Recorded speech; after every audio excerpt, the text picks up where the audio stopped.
Growth India. मैं आशीष शर्मा आपके लिए लेके आई हूँ टैली सब्जेक्ट में आज का टॉपिक है price list and price level. आज के टॉपिक में हम आपको सिखाएंगे कि प्राइस लिस्ट और प्राइस लेवल क्यों इस्तेमाल करते हैं, इस फीचर्स को आप कहाँ जाकर अपनी कंपनी में यूज़ कर सकते हैं और इस फीचर की आपकी ज़रूरत क्या पड़ती है अपनी कंपनी में। तो प्राइस लिस्ट और प्राइस लेवल जो टॉपिक है वो आप अपनी कंपनी में तब इस्तेमाल करते हैं जब आपकी कंपनी में एक ही प्रोडक्ट की वेराइटीज़ ऑफ कॉस्ट हो अकॉर्डिंग टू द कस्टमर। मतलब कि एक ही सामान है लेकिन आप उसमें कस्टमर के अकॉर्डिंग उस सामान का रेट चेंज कर देते हो, तो हम इस टॉपिक को यूज़ करते हैं।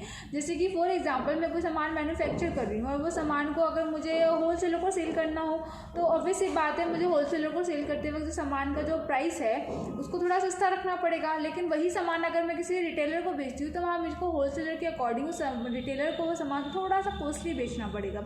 और वही सामान अगर मैं किसी कस्टमर को बेचती हूँ तो कस्टमर के अकॉर्डिंग मुझे उस सामान को ये जो रेट है मार्केट वैल्यू के हिसाब से रखना पड़ेगा। तो यहाँ पर सामान एक ही है लेकिन उसमें कस्टमर्स के अकॉर्डिंग मेरा जो सामान का जो रेट है वो अलग अलग हो जा रहा है। तो उसको मैं कहाँ जाकर सेव कर रही हूँ, ये जो लिस्ट तैयार कर रही हूँ ये मैं कैसे तैयार कर रही हूँ, कहाँ जाकर इस लिस्ट को सेव करती हूँ और ये टैली इसको ऑटोमेटिकली कस्टमर के अकॉर्डिंग किस तरीके से यूज़ करता है, इस टॉपिक में आज हम ये सीखेंगे। आई होप सो आपको समझ में आया होगा। अगर आपको कोई डाउट है तो चलिए एक बार प्रैक्टिकल करके देख लेते हैं कि इस टॉपिक को हम कैसे अपनी कंपनी में इस्तेमाल करते हैं। चलिए, तो जैसे कि अभी हमने बताया आज का जो हमारा टॉपिक है वो है price list and price level. तो अब टॉपिक स्टार्ट करते हैं, price list and price level. तो इसको यूज़ कैसे करना है, यहाँ पर आप सबसे पहले जाएंगे, सबसे पहले इसका एक्टिवेशन देख लेते हैं। एक्टिवेशन के लिए यहाँ पर आपको जाना है F11 F2 में। F11 F2 पे जैसे आप जाएंगे तो आपको राइट हैंड साइड पर एक ऑप्शन दिखाई दे रहा है यूज़ मल्टीपल प्राइस लेवल। आप इसको येस करेंगे। जैसे ही आप इसको येस करेंगे यहाँ पर ही आपसे प्राइस लेवल के नेम मांगेगा कि आप उनके नेम दें जिनके लिए आप लिस्ट बनाएंगे। तो यहाँ पर हम कस्टमर के अकॉर्डिंग लिस्ट बना लेते हैं, जिसमें हम नाम दे रहे हैं होलसेलर का, दूसरा नाम मैंने यहाँ पर दे दिया है रिटेलर का। यानी कि दो टाइप के कस्टमर है जिनके के अकॉर्डिंग मेरे आइटम का जो रेट है वो बदल जाएगा। एक्टिवेशन करने के बाद अब मुझे इनकी लिस्ट मतलब मुझे इनका रेट तैयार करना पड़ेगा कि अगर मैं कोई सामान होलसेलर को सेल करूँगी तो सामान का रेट क्या होगा और अगर मैं कोई सामान रिटेलर को सेल करूँगी तो सामान का रेट क्या होगा। तो उसके लिए हमें जाना है इन्वेंट्री इन्फो में। इन्वेंट्री में हम सामान से रिलेटेड जितने भी डिटेल्स होती है वो हम इन्वेंट्री इन्फो में जाते हैं। इसमें हम जाएंगे प्राइस लिस्ट पर। प्राइस लिस्ट पर हम जैसे एंटर दबाएंगे तो वो हमसे पूछ रहा है कि हमें किसकी प्राइस लिस्ट देनी है। तो मेरे को कंप्यूटर पार्ट्स की लिस्ट देनी है, जिसमें मैं पहले होलसेलर की लिस्ट तैयार कर रही हूँ। तो मैं होलसेलर पर एंटर प्रेस किया।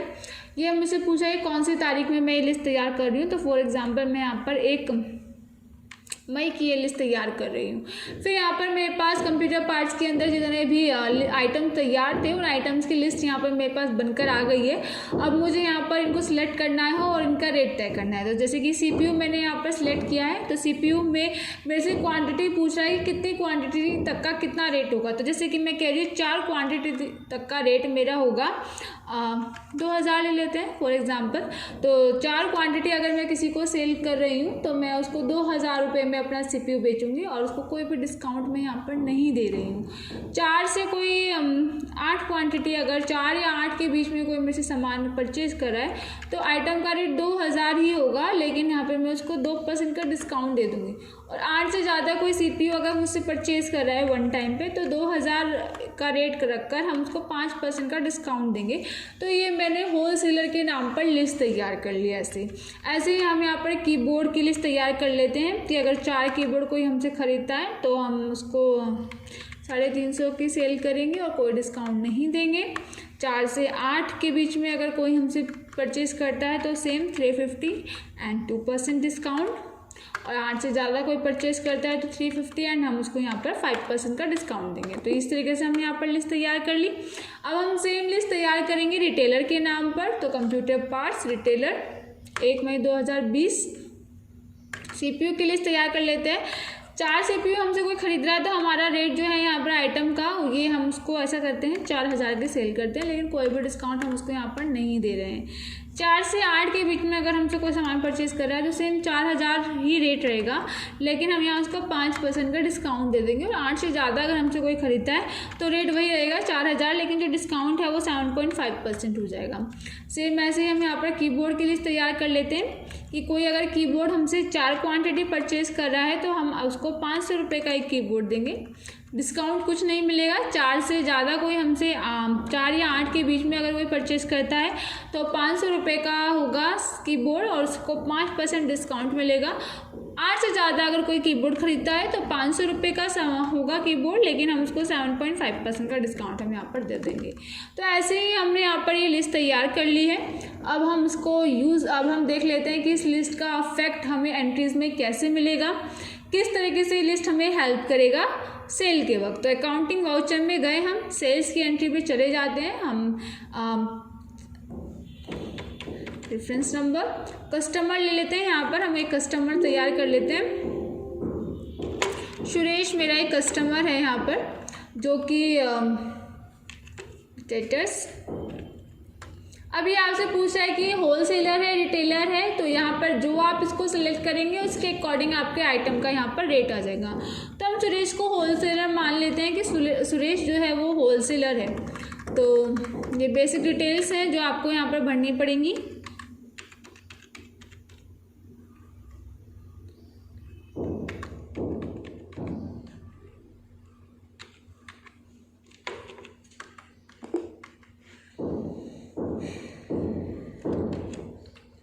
सेल्स, अब आपसे यहाँ पर ये पूछ रहा है कि आप क्या सेल कर रहे हैं। तो जैसे कि हमने CPU और कीबोर्ड की प्राइस लिस्ट बनाई थी, तो हम CPU के यहाँ पर सेल कर रहे थे। तो आपको अगर याद होगा, होलसेलर में हमने कहा था 4 से कम अगर कोई ख़रीदेगा तो 2000 रेट, 4 से 8 के बीच में 2000 रेट, लेकिन उसमें डिस्काउंट भी होगा। ऐसे ही 8 से ज़्यादा कोई अगर ख़रीदता है तो उसमें भी डिस्काउंट होगा। तो डिस्काउंट का ऑप्शन तब आएगा जब हमारी स्क्रीन पर डिस्काउंट का ऑप्शन अवेलेबल होगा। यहाँ पर हमारी स्क्रीन पर डिस्काउंट का ऑप्शन ही अवेलेबल नहीं है। तो पहले तो हमें डिस्काउंट का ऑप्शन लेकर आना पड़ेगा। तो पहले हमें डिस्काउंट का एक्टिवेशन करना पड़ेगा। तो अगेन डिस्काउंट का एक्टिवेशन अगर हमें करना है तो F11 फीचर की है। डिस्काउंट जो है वो हमें सामान के लेन देन के ऊपर दिया जाता है। तो जो डिस्काउंट है उसका वो हमें F2 में मिलेगा। F2 प्रेस करने के बाद आपको राइट हैंड साइड पर ऑप्शन दिखाई दे रहा है, use separate discount column in invoice. आप इस ऑप्शन को येस करेंगे। जैसे आप इस ऑप्शन को येस कर Ctrl A से यहाँ पर एक्सेप्ट करेंगे, आपको यहाँ पर अपनी स्क्रीन पर आप यहाँ पर डिस्काउंट का ऑप्शन यहाँ पर देख सकते हैं। डिस्काउंट का ऑप्शन आपकी स्क्रीन पर ऐड हो गया है। तो अब हम यहाँ पर जा रहे हैं, CPU की सेल कर रहे हैं। CPU ऐसा करते हैं, हम 6 क्वांटिटी सेल कर रहे हैं CPU की। तो बट यहाँ पर आप अगर अभी आप देखें तो रेट हमने तय किया था कि रेट आ जाना चाहिए था ऑटोमेटिकली, क्योंकि हमने लिस्ट तैयार की थी, बट वो रेट ऑटोमेटिकली यहाँ पर नहीं आ रहा है। तो वो लिस्ट क्यों नहीं आ रही है? क्योंकि वो लिस्ट हमने तैयार की थी 1 मई को। तो अब हम पहले इसकी डेट सही कर लेते हैं। स्क्रीन पर 1 मई लेके आ जाते हैं। 1 मई की लिस्ट थी, तो यहाँ पर हम CPU 6 और आप यहाँ पर देखेंगे कि लिस्ट आ गई 2000 और डिस्काउंट भी ऑटोमेटिकली यहाँ पर आ चुका है। हमने यहाँ पर ये मेंशन नहीं किया है। एक बार कीबोर्ड में भी ट्राई कर लेते हैं। कीबोर्ड की हम 10 सेल कर लेते हैं, तो 350 और 5% डिस्काउंट यहाँ पर ये ऑटोमेटिकली आ चुका है।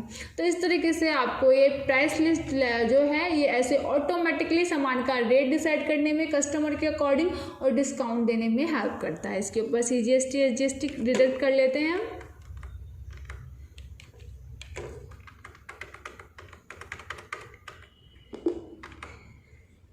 एक और एंट्री करके दिखा देते हैं रिटेलर की। यहाँ पर एक रिटेलर बना लेते हैं हम यहाँ पर, कुणाल तो ऑलरेडी एग्जिस्ट है। अमित नाम का हमारा एक रिटेलर है, तो इसको हम रिटेलर यहाँ पर सिलेक्ट कर लेते हैं।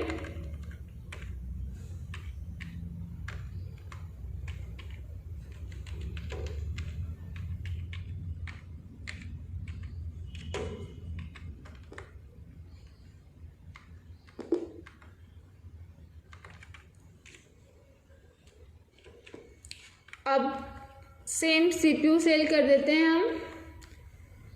इसको हम ऐसे करते हैं 10 क्वांटिटी सेल कर देते हैं, ठीक है। तो 10 क्वांटिटी के अकॉर्डिंग आप देखेंगे 4000 रेट आपको यहाँ पर दिखाई दे रहा है और 7.5% डिस्काउंट ऑटोमेटिकली स्क्रीन पर आ चुका है। और यहाँ पर ये बता रहा है कि जो लिस्ट ये तैयार कर दिखा रहा है वो यहाँ पर रिटेलर के अकॉर्डिंग दिखा रहा है। अगेन यहाँ पर हम कीबोर्ड का देख लेते हैं एक बार। कीबोर्ड ऐसा करते हैं, इस बार हम 5 सेल कर देते हैं।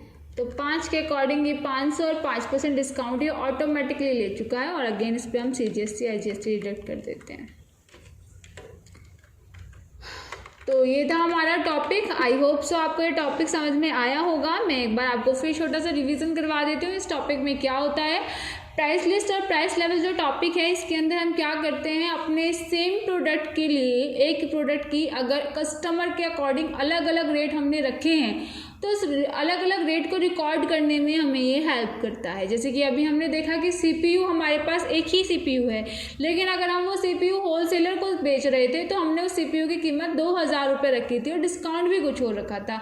लेकिन जब हमने वही CPU रिटेलर को सेल किया तो उस CPU की कीमत हमने 2000 से बढ़ाकर 4000 कर दी और डिस्काउंट में भी हम उसमें चेंजेस लेके आ गए। तो ये दोनों रेट, और ऐसे सिर्फ 2 ही रेट नहीं, मल्टीपल कितनी भी लिस्ट हम यहाँ पर तैयार कर सकते हैं। तो ये रेट हम अपने टैली में कहाँ जाकर सेव कर रहे हैं, कहाँ जाकर हम इसका रिकॉर्ड मेंटेन कर रहे हैं, उस टॉपिक का नाम है प्राइस लिस्ट और प्राइस लेवल।